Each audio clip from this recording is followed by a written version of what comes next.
Hello students, आइए start करते हैं आज की क्लास को। और आज हम बात करने वाले हैं क्लास 12th का बहुत ही इंपॉर्टेंट चैप्टर जिसका नाम है प्रोबेबिलिटी। और प्रोबेबिलिटी का टाइप वाइज जिस टाइप के क्वेश्चंस हमसे एग्जाम में पूछता है हम उस टाइप से क्वेश्चन लगाते चले जाएंगे। ठीक है, इतना समय हमारे पास नहीं है कि हम डिटेल में इस चैप्टर को पढ़ें। मैं आपको यहाँ इंपॉर्टेंट फैक्ट पढ़ाता हुआ चला जाऊँगा बच्चे, बस थोड़ा ध्यान से समझिए। ये 100% श्योर है कि इन वीडियो से जो वीडियो मैं आपको प्रोवाइड करूंगा ना, जो क्लासेस यहाँ से आपको मिलेंगी, क्वेश्चन वहीं से बनेगा बोर्ड में। ठीक है, कंप्लीट कॉन्सेप्ट समझा दूंगा मैं आपको। चलिए तो प्रोबेबिलिटी स्टार्ट करते हैं। तो सबसे पहला जो हमारे सामने टॉपिक आता है प्रोबेबिलिटी में, इसका टाइप है एक कंडीशनल प्रोबेबिलिटी। कौन सी प्रोबेबिलिटी है? कंडीशनल। ठीक है, कंडीशनल प्रोबेबिलिटी के बारे में बात करते हैं बच्चे।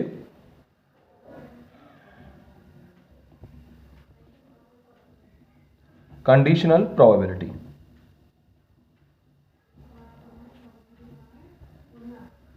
ओके।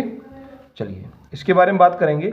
देखो यहाँ होता क्या है, जैसे कि आप पढ़ते चले आ रहे हैं कि हमारे सामने फेवरेबल इवेंट होते हैं, सैम्पल स्पेस होता है, टोटल आउटकम्स होते हैं, फेवरेबल आउटकम्स होते हैं। और प्रोबेबिलिटी निकालने के लिए हम क्या करते हैं, फेवरेबल में टोटल जो हमारे पास इवेंट्स हैं उनको डिवाइड कर देते हैं। ऐसा करते चले आ रहे हैं हम।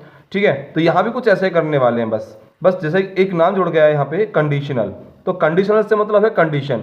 तो यानी कि जो हमको प्रोबेबिलिटी जो फाइंड करनी होगी ना, वो किसी न किसी गिवन कंडीशन के बेस पर करनी होगी।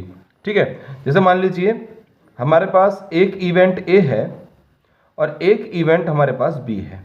ठीक है, ये दो इवेंट हैं।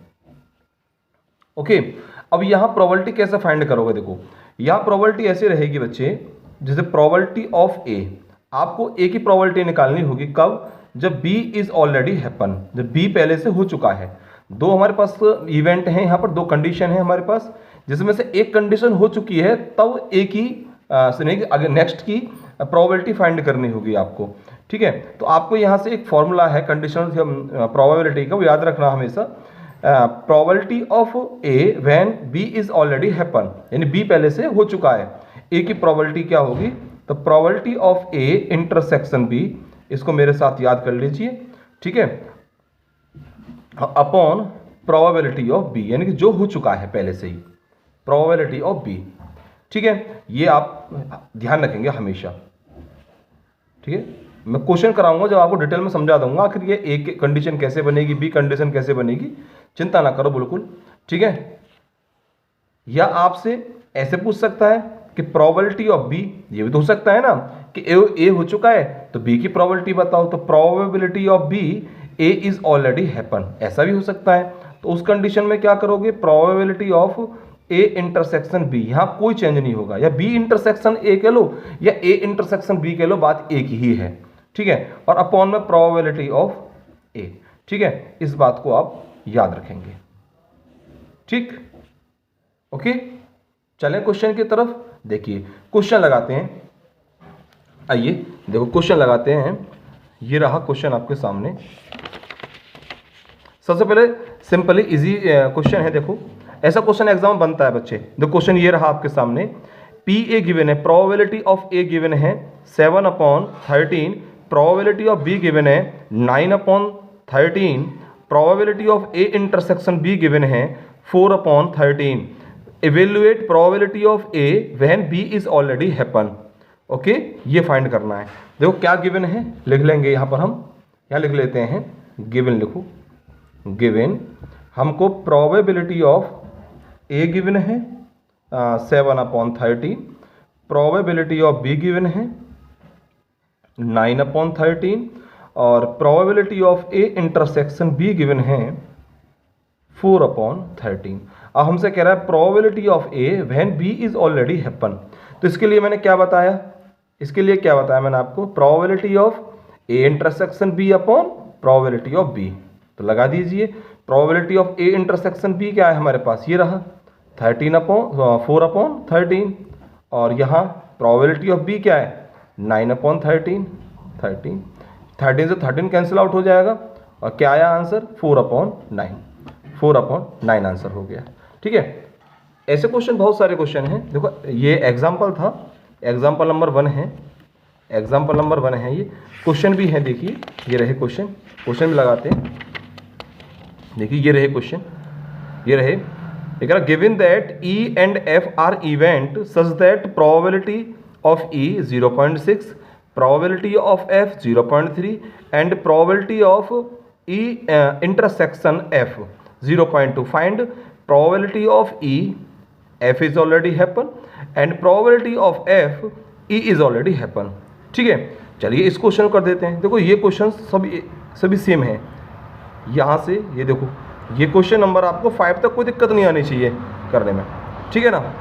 पूरा कंप्लीट कॉन्सेप्ट समझेंगे, बिना बिल्कुल भी जल्दबाजी मत करो, हड़बड़ाहट नहीं, ध्यान से समझिए चीज़ों को।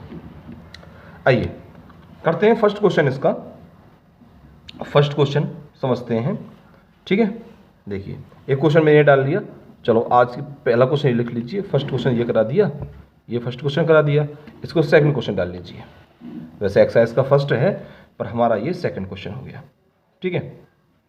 चलिए हमको गिवन है पीई, गिवन है हमको पीई गिवन है बच्चे 0.6, प्रोबेबिलिटी ऑफ एफ यानी पी एफ गिवन है हमें 0.3 and probability of E intersection F हमको गिवन है 0.2। अब हमसे क्या बोल रहा है, दोनों बात पूछिए हमसे, दोनों बात पूछिए। देखिए यहाँ पे probability of E, F is already happen, and probability of F, E is already happen, ठीक है। यानी कि हमसे पहले पूछा है उसने the probability of E, F is already happen, तो क्या होगा the probability of E intersection F upon probability of F, okay. तो probability of E intersection F की वैल्यू क्या है 0.2 और प्रोबेबिलिटी ऑफ एफ कितना 0.3। पॉइंट से पॉइंट गायब करो, 2/3 इज द आंसर। क्लियर हो गया यहाँ तक, ठीक है। चलें और देखो और क्या पूछा है, ये आप खुद निकालेंगे। Probability of F, E is already happen, ठीक है, इसे खुद निकालोगे आप लोग। यहाँ बस फॉर्मूला क्या लग जाएगा, probability of F, F intersection E या ई इंटरसेक्शन एफ, बात एक है, सेम बात है, ठीक है। प्रोबेबिलिटी ऑफ यहाँ पर अब ई आ जाएगा अपॉन में, वैल्यू पुट करना, खुद सॉल्व करेंगे यहाँ से आगे से, ठीक है, ओके। देखिए इसका ऐसी सेकंड क्वेश्चन है। इस टाइप का क्वेश्चन जो भी है आप इजीली कर सकते हैं, आप कोई दिक्कत नहीं आएगी आपको, ठीक है, कर सकते हैं इजीली यहाँ पे आप, ठीक है। चलो आगे चलें, देखिए आगे चलते हैं और इसका थर्ड क्वेश्चन भी कर सकते हैं आप खुद से, ठीक है। थर्ड क्वेश्चन भी इजीली, देखो जहाँ पर ये यूनियन वाला क्वेश्चन पूछ ले, यूनियन, देखो यहाँ इन्होंने क्या पूछा है, यूनियन पूछा है। तो यूनियन में क्या करते हैं, देखो ध्यान देना, एक फॉर्मूला याद रखना आप लोग, इसको लगा देना, probability of A union B. देखिए प्रोबेबिलिटी ऑफ ए आपके पास होगा, प्रोबेबिलिटी ऑफ बी आपके पास होगा, ठीक है, और माइनस कर देना probability of A intersection B, ठीक, इसको आप हमेशा याद रखना। इसका यूज करके आप probability of A union B find कर सकते हैं। बात क्लियर है, ठीक है, क्लियर है। चलें आगे, आइए। अब मैं जो बता रहा था ना आपसे, देखो अब कंडीशन वाले क्वेश्चंस कर लेते हैं। ऐसे क्वेश्चन आप इजीली लगा सकते हो ना, ऐसे क्वेश्चन आप इजीली लगा लेना। मैं एक एक क्वेश्चन नहीं करा सकता क्योंकि भाई इतना टाइम हमारे पास अब नहीं है, बोर्ड एग्जाम्स नज़दीक हैं। कंप्लीट हमको कॉन्सेप्ट समझना है कंप्लीट। देखिए अब मैं क्वेश्चन देखो ये आपको ये करा रहा हूँ, ध्यान दें कि देखो इस क्वेश्चन को, अच्छा क्वेश्चन है, इंपॉर्टेंट क्वेश्चन है, ऐसा क्वेश्चन एग्जाम बनता है। क्वेश्चन है अ फैमिली हैज़ 2 चिल्ड्रन, यानी कि एक फैमिली के पास 2 बच्चे हैं। What is probability that both the children are boys given that at least one of them is boy, ठीक है। हमको प्रोबेबिलिटी जो फाइंड करनी है, देखो ध्यान समझिए यहाँ से, यानी कि हमें कोई ना कोई कंडीशन गिवन है और उस कंडीशन के बेस पर हमको एक ऐसी कंडीशन की प्रोबेबिलिटी फाइंड करनी है, ठीक है, किसी गिवन के बेस पर। देखो ना यहाँ पे what is the probability that, हमको इस बात की प्रोबेबिलिटी निकालनी है the both the children are boys, इस बात की प्रोबेबिलिटी बताओ कि दोनों बच्चे कैसे हैं, वो बॉयज हैं, ठीक है। बट गिवन क्या है, given that at least one of them is boy, ठीक है, कम से कम एक फैमिली के पास कम से कम एक बच्चा जो है वो लड़का होना चाहिए। तो अब कम से कम एक का मतलब क्या है, वो दो भी हो सकते हैं और एक भी हो सकता है, ठीक है, ये बात हमको गिवन है, ठीक है, ओके। आइए, ये बात हमको गिवन है, तो अब यहाँ पहले सबसे पहले सैंपल स्पेस बनाओ। ऐसे क्वेश्चन में सबसे पहले सैंपल स्पेस बनाना कंपलसरी है। सैंपल स्पेस बनाओ, सैंपल स्पेस इसका, ठीक है। तो सैंपल स्पेस बनाएंगे, देखो एक फैमिली है और उस पर दो बच्चे हैं, तो वो दोनों बच्चे दोनों बॉय भी हो सकते हैं, ठीक है, वो दोनों गर्ल भी हो सकती हैं, ठीक है, दोनों गर्ल भी हो सकती हैं, और एक बॉय दूसरा गर्ल, या दोनों सॉरी पहला गर्ल और फिर एक बॉय, ये भी हो सकती है, ठीक है। ये कंडीशन हमारे सामने बन गई, यानी ये कंडीशन, ये हमारे पास है सैंपल स्पेस, ये टोटल कंडीशन है, टोटल आउटकम्स हैं, दोनों बॉय दोनों गर्ल, पहला लड़का फिर एक लड़की है ना गर्ल, या पहली लड़की दूसरा लड़का, ठीक है, गर्ल एंड बॉय, ओके। चलिए, अब हमको जो कंडीशन इसने गिवन है उसमें एक को ए मान लीजिए और सेकंड कंडीशन को बी एज्यूम कर लीजिए, ओके। भाई दो कंडीशन है ना, पहली कंडीशन देखो जो फाइंड करवाई है, कह रहा what is the probability that both the children are boy. एक कंडीशन तो यहाँ हो गई हमारी, देखो यहाँ ध्यान दो, ये रहा both the children are boy, एक कंडीशन यहाँ, यानी दोनों बच्चे क्या हो, लड़के हों, तो दोनों लड़के हों, एक कंडीशन हमारे पास ये रही। तो ए तो बन गया हमारे पास ये वाला, यानी कि आपके सामने बी वाली कंडीशन, ठीक है, ये। और दूसरी condition at least one boy, कम से कम एक लड़का, ठीक है, कम से कम एक लड़का। तो कम से कम एक लड़का के लिए देखिए, कम से कम एक लड़का के लिए या तो दोनों लड़के हो सकते हैं, या फिर एक लड़का यहाँ पर है, ये तो आएगा ही नहीं क्योंकि इसमें लड़का है ही नहीं। एटलीस्ट वन बॉय बोला है ना उसने, तो ये जो बी कंडीशन बनेगी हमारी, वो बनेगी बी यानी कि दोनों बॉयज़ हों, या फिर एक लड़का और सेकंड लड़की हो, ठीक है, और उसके बाद या फिर लड़की के बाद एक लड़का हो, ठीक है, गर्ल के बाद बॉय हो। बात क्लियर है यहाँ तक? यानी कि हमारे पास सेकंड कंडीशन बन गई, पहली कंडीशन ये बनी, सेकंड कंडीशन ये बनी हमारे पास, ओके। चलिए, अब हमको जो निकालना है, जो प्रोबेबिलिटी जो फाइंड करनी है, वो फाइंड करनी है इसकी, ये फाइंड करनी है। अब यहीं से जो चीज़ों को समझना है आपको, देखो आइए, देखिए यदि कॉन्सेप्ट समझ जाओगे आप सारे क्वेश्चन खुद लगा लोगे। What is the probability that both the children are boy, इस बात की प्रोबेबिलिटी निकालनी है कि दोनों जो बच्चे हैं ना वो लड़के हैं, यानी कि कहने का मतलब क्या, प्रोबेबिलिटी ऑफ आपको ए फाइंड करना है ना, पी ए फाइंड करना है। कब इट इज गिवन, क्या गिवन है, at least one of them is boy, कम से कम एक लड़का होना चाहिए, ठीक है, ये बात हमको गिवन है। तो अब क्या निकालना हमको, the probability of A when B is already happen, ये निकालना हमको, ध्यान रखना, ठीक है। समझ में आई बात क्लियर है? चलें आगे। तो देखिए बच्चे क्या होता है, probability of A intersection B, इसका फॉर्मूला मैंने बताया आपको, द प्रोबेबिलिटी ऑफ बी, ठीक है, अपॉन में। अब हमारे पास probability of A intersection B का होना जरूरी है, भाई अभी हमारे पास कहाँ है ये, और प्रोबेबिलिटी ऑफ बी होना जरूरी है, ठीक है। तो देखो कैसे निकालेंगे, हमारे पास क्या क्या है, ए है बी है। अब देखो ध्यान से समझिए, यहाँ पे आप देखिए हमारे पास, देखो यहाँ समझिए, नंबर ऑफ ए, यानी कि ए के पास कितने नंबर ऑफ एलिमेंट हैं, देखिए एक है हमारे पास, वन ही तो है, एक एलिमेंट है, ठीक है, बॉय बॉय वाले कंडीशन, तो चार है ना यहाँ पे, 1 2 3 4, टोटल कंडीशन हमारे पास 4 हैं, यानी कि एन एस तो हो गया हमारे पास 4, यहाँ लिख लो, एन एस कितना हो गया हमारे पास 4 हो गया, ठीक है, एन एस हमारे पास कितना हो गया 4 हो गया, एन ए हमारे पास 1 है, एन ए क्या है हमारे पास 1, ठीक है। दूसरा नंबर ऑफ बी, यानी कि बोले तो बी के पास कितने एलिमेंट हैं, 3 हैं, 1 2 और 3, 3, देयर आर 3 एलिमेंट्स, ठीक है। अब देखो तो यहाँ से ध्यान देंगे, हमको यहीं निकाल देते हैं, चलो ये निकाल देते हैं। हमको निकालना क्या है, हमको निकालना है प्रोबेबिलिटी ऑफ ए निकालना है। तो प्रोबेबिलिटी ऑफ ए क्या होगा बताओ, n A upon n S, favourable outcomes upon total outcomes, तो क्या हो जाएगा 1/4, ठीक है। ऐसे ही हम निकालेंगे पी बी, तो प्रोबेबिलिटी ऑफ बी क्या होगा, प्रोबेबिलिटी ऑफ बी क्या होगा 3/4, यानी favourable outcomes upon total outcomes 3/4 P B हो गया।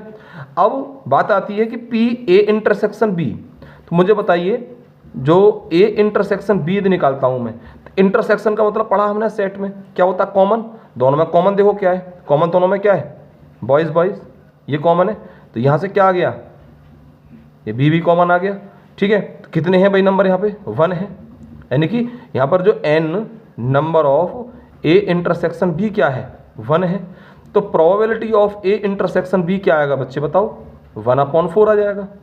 बात क्लियर हो रही है ना, ठीक है, क्योंकि इसके फेवरेबल आउटकम्स कितने हो गए 1 है, एक है ना, और टोटल आउटकम्स किस में से आया है, सैंपल स्पेस कितना 4, तो 1/4 हो गया। चलिए सारी वैल्यूज को यहाँ पुट कर दो, देखो पी ए आपके पास ये रहा, पी बी आपके पास ये रहा, और पी ए इंटरसेक्शन बी जो है वो आपके पास ये रहा, ये सारी वैल्यूज यहाँ पुट कर दीजिए आप।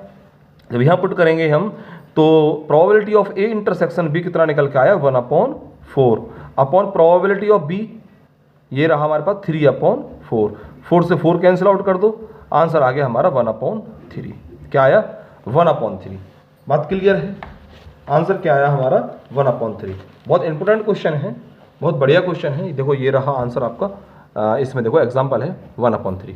ठीक है, उम्मीद करता हूँ चीज़ें समझ में आई होंगी आपके, बढ़िया तरीके से समझ में आया है। चलें आगे, नोट करो फटाफट से, अगला क्वेश्चन देखते हैं।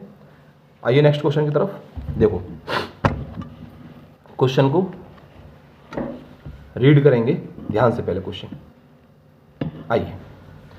क्वेश्चन है 10 कार्ड्स, हमारे पास 10 कार्ड हैं, 10 कार्ड्स हैं, नंबर 1 to 10 यानी कि 1 से 10 तक उस पर नंबर लिखे हुए हैं, are placed in a box, एक बॉक्स में मिक्सअप, उनको मिक्स कर दिया गया है, and then 1 card is drawn randomly, और उसमें से एक कार्ड निकाला है। If it is known that the number on the drawn card is more than 3, ठीक है, जो कार्ड निकाला गया उस पर 3 से ज़्यादा नंबर आता है, मोर देन 3, ठीक है, 3 से बड़ा नंबर आता है। What is the probability that it is an even. अब ध्यान रखना, देखो यहाँ पर कंडीशन हमको जो फाइंड करनी है, यानी जिसकी प्रोबेबिलिटी फाइंड करनी है, जो प्रोबेबिलिटी फाइंड करनी है ना वो इवन नंबर ही करनी है। What is the probability that it is even, ये तो हमको क्या फाइंड करना है। अब गिवन क्या है, देखो इफ इट इज नोन, हम क्या जान पा रहे हैं, that the number on the drawn card is more than 3, यानी कि जो कार्ड हम निकाल रहे हैं ना उस पर नंबर क्या आ रहा है 3 से ज्यादा आ रहा है, ये बात हमको पता है। ठीक है, दो कंडीशन बन गई, दो कंडीशन बन गई, इसी को कहा जाता है कंडीशनल थ्योरम। ठीक है, ओके, कंडीशनल प्रोबेबिलिटी जो है हमारी। चलिए करते हैं इस क्वेश्चन को सॉल्व बड़े इजीली वे में। देखिए सबसे पहले सैंपल स्पेस बनाइए, सैंपल स्पेस, वही सैंपल स्पेस बनाएंगे तो 1 से लेके 10 तक की गिनतियां हैं, इसमें काउंटिंग है 1 to 10, तो 1 2 3 4 5 6 7 8 9 और 10। ठीक है, ये रहा। चलिए अब इसके बाद हम वही इवेंट ए बनाएंगे। इवेंट ए क्या, इवेंट ए मान लीजिए आप, जो ये बोल रहा है ना, सबसे पहले हमने एक कार्ड निकाला, जो कार्ड निकाला वो कैसा, if it is known that number on drawn card is more than 3, यानी कि 3 से बड़े नंबर आने चाहिए। तो 3 से बड़े नंबर कौन कौन से होंगे, 4 होगा, 5 6 7 8 9 एंड 10। ठीक है, ये हो गया। और बी मैं उसे मान लेता हूँ सेकंड कंडीशन जो गिवन है, जो को हमको फाइंड करनी है। सेकंड कंडीशन क्या हमारे सामने, what is the probability that it is a even number. अब इवन नंबर क्या हो सकते हैं इसमें से बताइए, इवन नंबर, इवन नंबर तो कुछ भी हो सकता है ना भाई, 2 हो सकता है, 4 हो सकता है, 6 हो सकता है, 8 एंड 10, ये हमारे पास। ठीक है, ओके। प्रोबेबिलिटी किसकी फाइंड करनी है, प्रोबेबिलिटी हमको बी की फाइंड करनी है। ठीक है, प्रोबेबिलिटी ऑफ बी किस बिहाफ पे, ए इज ऑलरेडी हैपन, ए हो चुका है। ठीक है ना, ये बात, ये चीज हो चुकी है। जो कार्ड हम निकाल रहे हैं ना वो उस पर क्या है कि मोर देन 3 नंबर आ रहे हैं, ये बात हो चुकी है। Then find the probability that is the even number, और इस बात की प्रोबेबिलिटी बताओ कि वो नंबर इवन होगा। ठीक है, बात क्लियर है ना। ठीक है, चलिए तो यहाँ देखिए हमारे पास एन ए जो होगा बच्चे, एन ए क्या होगा हमारे पास, देखिए 1 2 3 4 5 6 7, एन ए होगा 7 हमारे पास। यहाँ से हम प्रोबेबिलिटी ऑफ ए निकाल सकते हैं, पी ए निकाल सकते हैं। तो पी ए क्या होगा, नंबर ऑफ एलिमेंट इन ए यानी कि 7, और टोटल कितने हमारे पास यहाँ 10 है भाई, सैंपल स्पेस में देखो तो 10 है, तो 7/10 हो गया, 7 क्या हो गया बच्चे, 10 हो गया। बात क्लियर है? ओके, ठीक है, चलिए आगे चलते हैं। ऐसे बी में देखो आप, बी में क्या है, 1 2 3 4 5, यहाँ पर हमारा पास एन बी क्या हो जाएगा, 5 हो जाएगा, ठीक है। और यदि मैं पी बी निकालना चाहता हूँ तो पी बी क्या होगा, 5/10, या ये हो जाएगा 1/2। अब प्रोबेबिलिटी ऑफ बी, प्रोबेबिलिटी पता चल रही है ना, बी क्यों निकाल रहा हूँ मैं, क्योंकि हमसे इवन नंबर की पूछी है ना, प्रोबेबिलिटी ऑफ इवन नंबर, ठीक है। Probability of B, A is already happen, more than 3 पहले से हो चुका है, ठीक है। तो क्या आएगा, the probability of B intersection A, okay, and probability of A, ये हमको लगाना होगा यहाँ पे। ओके, बात क्लियर है ना भाई, जो हो चुका है उसकी प्रोबेबिलिटी नीचे आने वाली है। अब यहाँ से बी इंटरसेक्शन ए चाहिए हमें, तो बी इंटरसेक्शन ए निकाल लीजिए। देखो बी इंटरसेक्शन ए निकाल लीजिए, दोनों में कॉमन देख लो ना, कॉमन क्या है, 4 6 8 10, 4 2 तो है नहीं भाई, 2 तो मोर देन 3 नहीं है ना, तो 4 6 8 10 लिख लीजिए, 4 6 8 और 10, ओके, ये हो गया। यानी कि हमारे पास number of B intersection A जो आया बच्चे, वो कितना आया, हमारे पास आ गया 4, और probability of B intersection A जो होगा वो होगा 4/ टोटल कितने हैं 10, यानी कि ये आ गया हमारे पास 2/5 कह सकते हैं इसे हम। बात क्लियर है ना? हाँ, चलें आगे। ये सारी वैल्यूज यहाँ पुट कर दीजिए। हमारे पास देखिए पी ए की वैल्यू ये रही, पी बी की वैल्यू ये रही, और पी बी इंटरसेक्शन ए की वैल्यू ये रही। ये सारी वैल्यूज यहाँ पुट कर दीजिए। अब आप देखिए आंसर आपके सामने, probability of B, A is already happen, निकालिए। देखिए ये है 2/5, और प्रोबेबिलिटी ऑफ ए कितना है 7/10। चलो इसको हम 4/10 ही रहने देते तो अभी कोई दिक्कत नहीं थी, चलो 4/10 ही कर दो, 4/10, ये कैंसिल आउट हो जाएंगे, और यहाँ पे क्या आया 4/7, 4/7 इज द राइट आंसर, ठीक है। इसका राइट आंसर क्या हुआ 4/7, देखिए ये रहा 4/7, ये रहा देखिए 4/7। बात क्लियर है? ठीक है, जल्दी फटाफट से नोट करो लो, ये रहा पूरा कंप्लीट, नोट की जल्दी से, नोट करो। आइए चला नेक्स्ट क्वेश्चन की तरफ। देखिए बच्चे, अगला क्वेश्चन है, बड़ा इंपॉर्टेंट क्वेश्चन है। देखिए अ डाई, ये डाइस का क्वेश्चन है। अ डाइस थ्रोन 3 टाइम्स, एक डाइस को 3 टाइम्स थ्रोन किया गया है।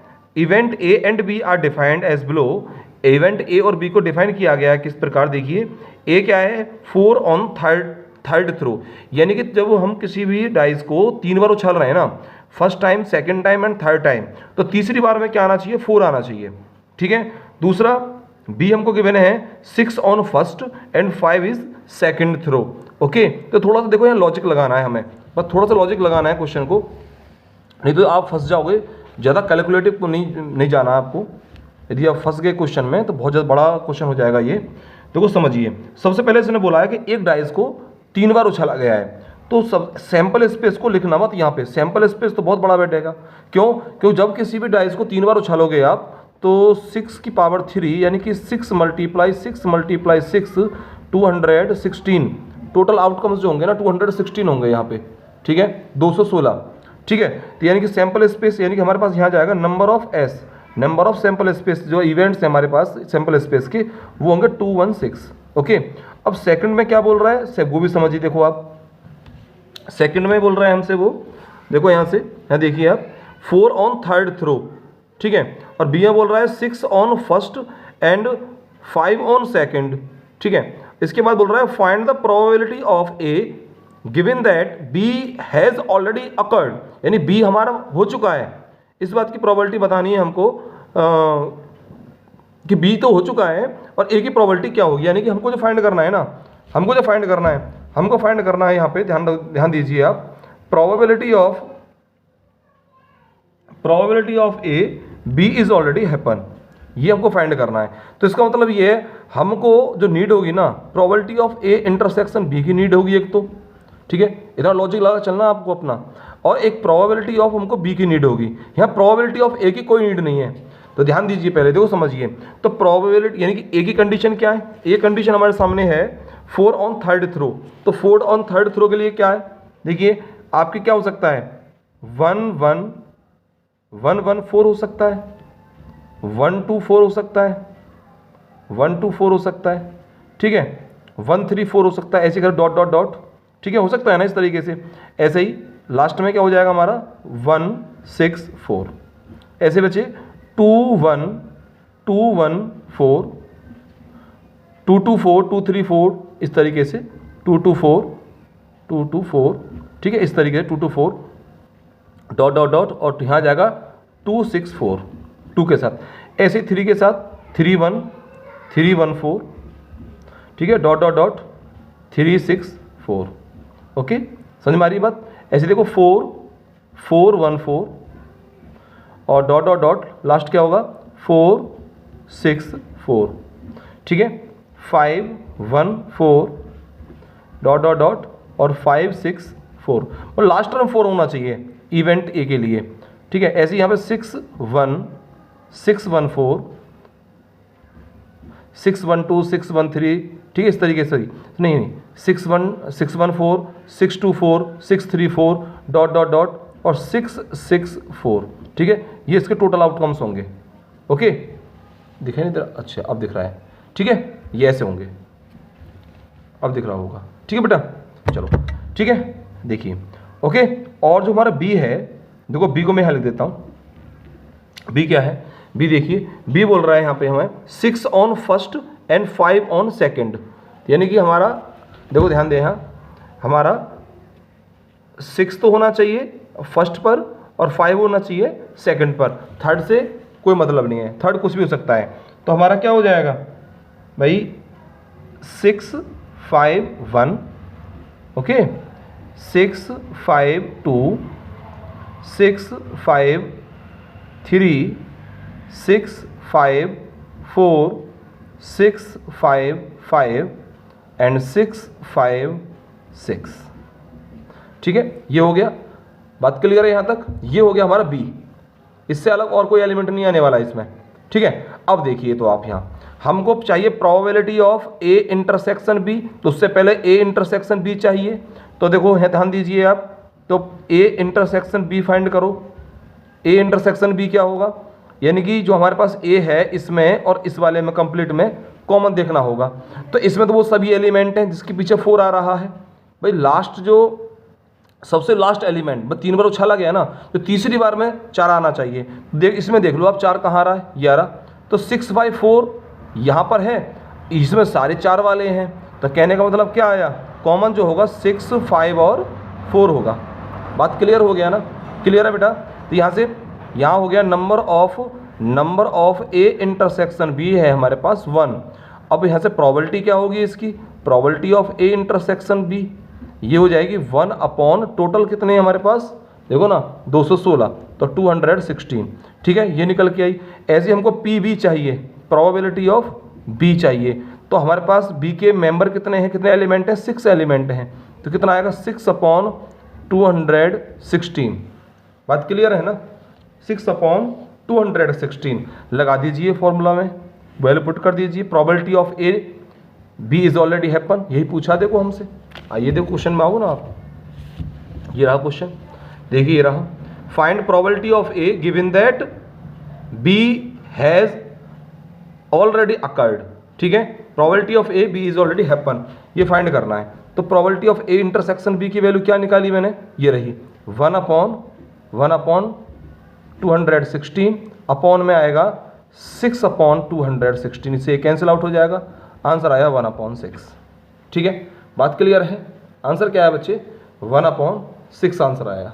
बात क्लियर है, ओके, चलें आगे, चलें बेटा, नेक्स्ट क्वेश्चन देखें। आइए चलो, ये क्वेश्चन अब आप लगाओगे, देखो डाइस वाला क्वेश्चन ये लगाओगे आप लोग, ठीक है, ऐसे क्वेश्चन लगाओगे अब आप, मैंने समझा दिया आपको, ठीक है। जैसे आगे क्वेश्चन गिवन, देखो एग्जांपल ये गिवन है, इसे भी करना आप लोग, ठीक है। कहीं कोई डाउट है किसी क्वेश्चन में, किसी एग्जांपल में, तो आप मुझे कमेंट कर देना कि सर इस एग्जांपल को करा दो, तो मैं नेक्स्ट क्लास में ले लूँगा, ठीक है ना। मैंने कॉन्सेप्ट समझाता चला जाता हूँ मैं हर तरह के क्वेश्चंस का आपको, ओके। चलिए, तो यहाँ आइए आप, मैंने इनका कॉन्सेप्ट आपको समझा दिया। किसी क्वेश्चन में डाउट हो तो मुझे कमेंट कर देना आप। देखो यहाँ आते हैं, इन क्वेश्चंस पे आते हैं। तो ऐसा क्वेश्चन लगाते हैं, आ कॉइन इज टॉस्ड 3 टाइम्स, एक कॉइन को 3 बार उछाला गया, वेयर, और वहाँ कौन कौन सी कंडीशन बनती है। देखो कंडीशन ई, कंडीशन एफ, ठीक है। पहला क्वेश्चन है 6 का पहला पार्ट, इस क्वेश्चन का पहला पार्ट। सबसे पहले तो कॉइन को उछाला जा रहा 3 बार, तो 3 बार उछालने पर जो कंडीशन बनेगी ना, तो उसका सैंपल स्पेस बनेगा, पहले वो लिखिए आप। आइए देखो, एक कॉइन को 3 बार उछाला गया है, एक कॉइन को, यानी पहले बार उछाला गया, दूसरी बार उछाला गया, तीसरी बार उछाला गया, ठीक है। इस पर हेड टेल कुछ भी आ सकता है, ठीक है, 2 फेस होते हैं, हेड टेल कुछ भी आ सकता है और हेड टेल कुछ भी आ सकता है, ओके। अब देखिए हमको बनाना सबसे पहले सैंपल स्पेस। तो सैंपल स्पेस बनाने का देखो सिंपल तरीका बता रहा हूँ मैं आपको। सबसे पहले सब पे सेम लिख लो आप। जैसे मान लीजिए मैं बना देता हूँ हेड हेड हेड, ठीक है, मैंने मान लिया कि 3 बार हेड हेड आ गया। अब क्या करोगे, अब आप यहाँ से एक को चेंज कर दो, टेल, हेड हेड टेल कर दीजिए। आफ्टर दैट टेल को बीच में लेके आओ, हेड को इधर ले जाओ, अब टेल को फ्रंट पे ले आओ, ठीक है, ये हो गया। यानी 4 तो ये बन गई। अब सेम एक काम एक करो, जैसे हमने हेड हेड करा है ना, हेड हेड हेड करा ऑल 3 टाइम्स, ऐसे टेल कर दो इस बार। अब आप टेल टेल और टेल, ठीक है। अब टेल टेल और हेड कर दो, और टेल हेड टेल, इसको मूव करा दो, ठीक है, और यहाँ हो जाएगा हमारा हेड टेल टेल। बात क्लियर है, ओके, ठीक है। ये रहा, यानी कि हमारे पास टोटल आउटकम्स जो है ना निकल के, टोटल आउटकम्स निकल के आए, नंबर ऑफ टोटल आउटकम्स हमारे पास आए निकल के 8 कंडीशन आई। अब आ जाओ आप अपनी कंडीशन पे जो वो गिवन है। देखो ध्यान दीजिए यहाँ पे, आओ। ई दे रखा हमको हेड ऑन थर्ड टॉस, ई क्या है हमारे पास, हेड ऑन थर्ड टॉस, और एफ क्या है, हेड ऑन फर्स्ट 2 टॉसेस, ठीक है। तो हमको जो ई गिवन है, ई हमें गिवन है हेड ऑन थर्ड टॉस, यानी तीसरी टॉस पर हेड होना चाहिए। तो तीसरी टॉस पर हेड देख लो आप, कहाँ आपके पास तीसरी टॉस पर हेड, एक यहाँ पर है, एक यहाँ है, और एक यहाँ पर है। यानी कि हमारे पास हेड टेल हेड हो सकता है, टेल हेड हेड हो सकता है, टेल टेल हेड हो सकता है, ठीक है, और एक ही हो सकता है। तीसरी टॉस कह रहा है ना, हेड ऑन थर्ड, एक ही हो सकता है, हेड हेड और हेड, ठीक है। ये यानी हमारे पास n E, number of the element in E event बने बच्चे हमारे पास 4, ठीक है। इतना लिख लीजिए बस आप। आइए एफ पर आइए। एफ बोल रहा है बच्चे हेड ऑन फर्स्ट 2 टॉसेस, पहले 2 टॉस पे हेड होना चाहिए। तो पहले 2 टॉस पे एक तो यहाँ हेड है, हेड हेड हेड लिख लीजिए, एक यहाँ पर है हेड हेड और टेल लिख लीजिए। इसके बाद देखिए इसके बाद नहीं है, यही है बस, ठीक है। तो number of element in F हमारे पास हैं 2। बात क्लियर यहाँ तक, ठीक है। अब देखिए हमको फाइंड क्या करना है, ऊपर ही बोल दिया है इसने, देखो ऊपर ही बोल दिया है determine probability of E F is already happen, ठीक है। ई ऑफ एफ देखो ना आप यहाँ से, ठीक है, ये फाइंड करना है हर कंडीशन के लिए, ठीक है।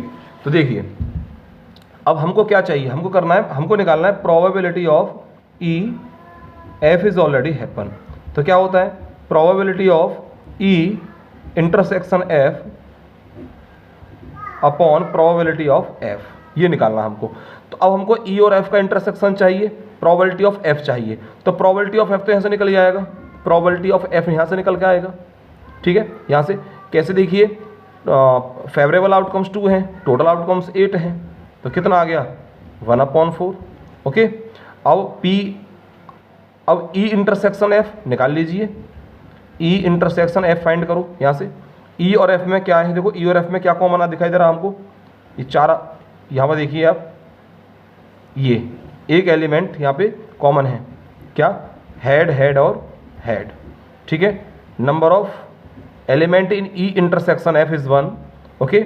यहाँ देखिए आप probability of E intersection F equal to क्या होगा 1/, टोटल आउटकम्स 8, टोटल आउटकम्स कितने होंगे 8 होंगे, ठीक है। यह हमने निकाला है ऊपर। चलिए ये वैल्यूज़, दोनों वैल्यूज़ कहाँ पुट कर दें बच्चे, इस फॉर्मूले में।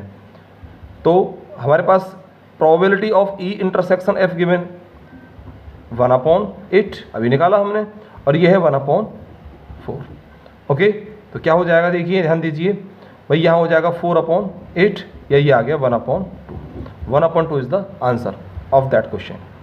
ओके, क्लियर है, बात क्लियर है। आइए चलते हैं नेक्स्ट क्वेश्चन। इसी का देखो अगला पार्ट है, बड़ा अच्छा पार्ट है। देखो बच्चा यहाँ कंफ्यूज होता है। अगला जो पार्ट है इसका बोल रहा है ये क्या है, at least 2 head, at least 2 head, और एफ में बोल रहा है एट मोस्ट 2 हेड। ओके, देखिए बच्चे ध्यान देंगे, देखो हमको गिवन है, मैं लिख लेता हूँ इस बार, देखो ध्यान देंगे, हमको जो ई गिवन है ना, ई इस बार ई है हमारे पास at least 2 head, at least 2 head, ठीक है। और एफ जो है हमारे पास, एफ वो है at most 2 head, at most 2 head. ये देखो एट लीस्ट और एट मोस्ट का मीन समझिए। यहाँ पे एट लीस्ट का मतलब है यहाँ कम से कम 2 हेड होने चाहिए, कम से कम 2 हेड, 2 से यहाँ पर 2 हेड होने जरूरी हैं, ठीक है। 2 से भले ज़्यादा हो जाए, कम ना होने चाहिए, एटलीस्ट कम से कम 2 हेड जरूर होने चाहिए। तो ऐसी कंडीशन देखो जिनके पास कम से कम 2 हेड हों, देखो कम से कम 2 हेड हैं इसके पास, ठीक है, बस 3 है तो 2 तो होंगे ही ना, कम से कम 2 हेड इसके पास हैं, 2 हेड इसके पास हैं, इसके पास भी हैं, ठीक है, नीचे किसी के पास भी 2 हेड नहीं है, ठीक है ना। तो कहने का मतलब ये है कि हमारे पास जो ई इवेंट होगा वो होगा हेड हेड हेड, क्योंकि इसके पास भी 2 हेड हैं, और हेड हेड टेल होगा, हेड टेल हेड होगा, ठीक है, और टेल हेड हेड वाली कंडीशन होगी। ये कंडीशन जो होंगे ना, ये ई वाली कंडीशन है ई के लिए। एफ के लिए बोल रहा है एट मोस्ट 2 हेड, ज़्यादा से ज़्यादा 2 हेड होने चाहिए, 2 से ज़्यादा नहीं होने चाहिए, ज़्यादा से ज़्यादा 2 हेड बस, ठीक है। तो 2 हेड कहाँ पर है, देखो ना आप, 2 हेड यहाँ पर है, एट मोस्ट 2 हेड, 2 हेड यहाँ पर भी हैं, यहाँ भी हैं, ठीक है। अब देखिए 2 से ज़्यादा नहीं, तो 2 से ज़्यादा नहीं हो मतलब क्या है, ऐसा भी हो सकता है कि एक भी हेड ना हो, तो ये भी है, ये भी है, ये भी है और ये भी है, केवल यहाँ एक ये छूटेगा, इसके पास 3 हेड हैं, ठीक है ना। एट मोस्ट 2 हेड, 2 हेड हों, ज़्यादा से ज़्यादा 2 हेड, ठीक है ना। तो इसमें क्या हो जाएगा, इसमें ऑल 7 कंडीशन, केवल ट्रिपल हेड वाली कंडीशन को छोड़ देंगे। तो मैं लिख देता हूँ नंबर ऑफ एफ, लिख देता हूँ मैं यहाँ पे, ठीक है। ये हो जाएंगे हमारे पास 7, तो यहाँ से प्रोबेबिलिटी ऑफ एफ निकाल लीजिए, तो 7/8 हो जाएगा, ठीक है, बात क्लियर है। ऐसे देखो यहाँ नंबर ऑफ ई हो जाएगा, नंबर ऑफ एलिमेंट इन ई, तो 4 है, ठीक है, 4 है, और यहाँ से प्रोबेबिलिटी निकालूंगा, यदि मैं प्रोबेबिलिटी निकालूंगा तो 4/8, ठीक है, क्या हो गया 4/8। हमको निकालना क्या, वही probability of E A F is already happen, वही निकालना है, सेम जो पीछे निकाला था, ठीक है। ओके, तो यहाँ क्या होगा, probability of E intersection F upon में द प्रोबेबिलिटी ऑफ एफ।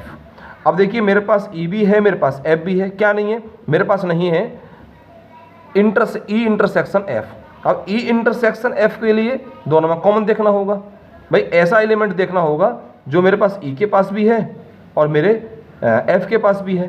तो देखिए ऐसा कौन सा एलिमेंट है, मेरे विचार से एट मोस्ट जो 2 है ना, मैं देखो इसके पास भी 2 है, इसके पास भी 2 है, इसके पास भी है, 3 एलिमेंट ऐसे हैं जो कॉमन होंगे, ठीक है ना। भाई एक ही तो एलिमेंट ऐसा था जो इसके पास नहीं आया, इसके पास 7 एलिमेंट है ना, 7 एलिमेंट हैं, तो एक नहीं आया था 1, ठीक है, तो 3 तो कॉमन होंगे। तो कहने का मतलब क्या हुआ, यहाँ निकाल लीजिए, अलग निकालो, इधर निकाल लेते हैं, चलो ठीक है। Probability of E intersection F क्या हो जाएगी बच्चे, number of element in E intersection F क्या हो जाएगा हमारा 3 और अपॉन हो जाएगा 8, ठीक है। इसको आप तरीके से कर लेना, थोड़ा सा है स्पेस कम है इसलिए मैंने यही कर दिया बच्चे, ठीक है ना। ओके, पहले आप इसके एलिमेंट लिखना, जैसे मैंने इसके एलिमेंट लिखे हैं ऐसे आप एफ के एलिमेंट भी लिखना है यहाँ पे, फिर ई इंटरसेक्शन एफ के एलिमेंट भी लिखना, आफ्टर दैट इसकी प्रोबेबिलिटी फाइंड करना, ठीक है। जैसा मैं बोल रहा हूँ प्लीज़ ऐसा ही आप लोग एग्जाम में करना, ठीक है। तो यहाँ देखिए इसकी वैल्यू कितनी आई निकल के 3/8, और प्रोबेबिलिटी ऑफ एफ देखो ये 7/8, 8 से 8 कैंसिल आउट कर दो, आंसर आएगा 3/7। ये इसका फाइनल आंसर हो गया बच्चे। ठीक है, बात क्लियर है? ओके, तो बताइए समझ में आई क्लास आपके? बढ़िया तरीके से समझ में आया? तो बच्चे आज इतने ही क्वेश्चन के बारे में बात करेंगे। टोटल प्रोबेबिलिटी है, बेस थ्योरम है, जितने भी क्वेश्चंस आपके बोर्ड के लिए बहुत इंपॉर्टेंट क्वेश्चन जितने भी हैं मैं आपको यहां से आपको प्रोवाइड करा दूंगा। बस आप लोग एक रिदम में एक बढ़िया तरीके से इनका रिवीजन करते चले जाइए। ठीक है, क्वेश्चन आपको यहीं से मिलेगा। ठीक है, ओके, चलिए तो आप लोग अपना ख्याल रखिए, मिलते हैं आपसे आपकी नेक्स्ट क्लास में।